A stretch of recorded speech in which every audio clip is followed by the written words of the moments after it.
ವಿಚ್ಛೇದನವನ್ನು ಇನ್ನು ಸಮಾಜದಲ್ಲಿ ಕಳಂಕವಾಗಿ ನೋಡುವ ಸಂದರ್ಭದಲ್ಲಿ ಉತ್ತರ ಪ್ರದೇಶದ ಮೀರಟ್ನಲ್ಲಿ ತಂದೆಯೊಬ್ಬ ತನ್ನ ಮಗಳ ಡಿವೋರ್ಸ್ ಅನ್ನು ಸಂಭ್ರಮಿಸಿದ ಘಟನೆ ಗಮನ ಸೆಳೆದಿದೆ.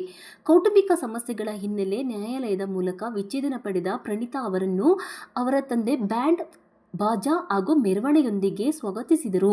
ನ್ಯಾಯಾಲಯದ ಹೊರಗೆ ಡ್ರಮ್ ಬಾರಿಸಿ ಸಾರ್ವಜನಿಕರಿಗೆ ಸಿಹಿ ಹಂಚಿ ಸಂಭ್ರಮಿಸಿದ ವಿಡಿಯೋ ಸಾಮಾಜಿಕ ಜಾಲತಾಣಗಳಲ್ಲಿ ವೈರಲ್ ಆಗಿದೆ. ಈ ವೇಳೆ ಸಂಬಂಧಿಕರು ಡ್ರಮ್ ಬೀಟ್ಗಳಿಗೆ ನೃತ್ಯ ಮಾಡಿದ್ದು ಸಂಭ್ರಮದ ವಾತಾವರಣ ನಿರ್ಮಾಣವಾಗಿತ್ತು.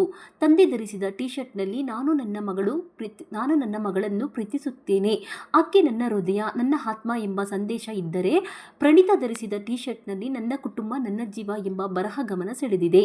ಈ ಕುರಿತು ಮಾತನಾಡಿದ ಪ್ರಣೀತಾ, 2021ರಲ್ಲಿ ವಿಚ್ಛೇದನ ಪ್ರಕ್ರಿಯೆ ಆರಂಭವಾಗಿದ್ದು, ಕಠಿಣ ಸಮಯದಲ್ಲಿ ತಂದೆಯ ಬೆಂಬಲವೇ ತನಗೆ ಶಕ್ತಿ ನೀಡಿತ್ತು ಎಂದು ಹೇಳಿದ್ದಾರೆ. ಇನ್ನೊಂದೆಡೆ ನಿವೃತ್ತಿ ನ್ಯಾಯಾಧೀಶರಾದ ತಂದೆ ಜ್ಞಾನೇಂದ್ರ ಶರ್ಮಾ, ಮಗಳು ಹುಟ್ಟಿದಾಗ ಡ್ರಮ್ ಬಾರಿಸಿದ್ದೆವು, ಜೀವನದ ಪ್ರತಿಯೊಂದು ಹಂತದಲ್ಲೂ ಮಗಳ ಮೌಲ್ಯ ಒಂದೇ ಎಂಬುದನ್ನು ತೋರಿಸಲು ಈಗ ಸಂಭ್ರಮಿಸುತ್ತಿದ್ದೇವೆ, ಅವಳ ಖುಷಿಯೇ ನನಗೆ ಮುಖ್ಯ ಎಂದು ತಿಳಿಸಿದ್ದಾರೆ.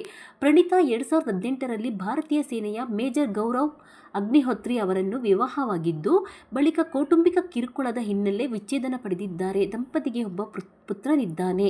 ಒಟ್ಟಾರೆ ಮಗಳ ಜೀವನದ ಹೊಸ ಅಧ್ಯಾಯವನ್ನು ಸಂಭ್ರಮಿಸಿದ ಈ ಘಟನೆ ಸಮಾಜದಲ್ಲಿ ವಿಭಿನ್ನ ಸಂದೇಶ ನೀಡುತ್ತಿದೆ.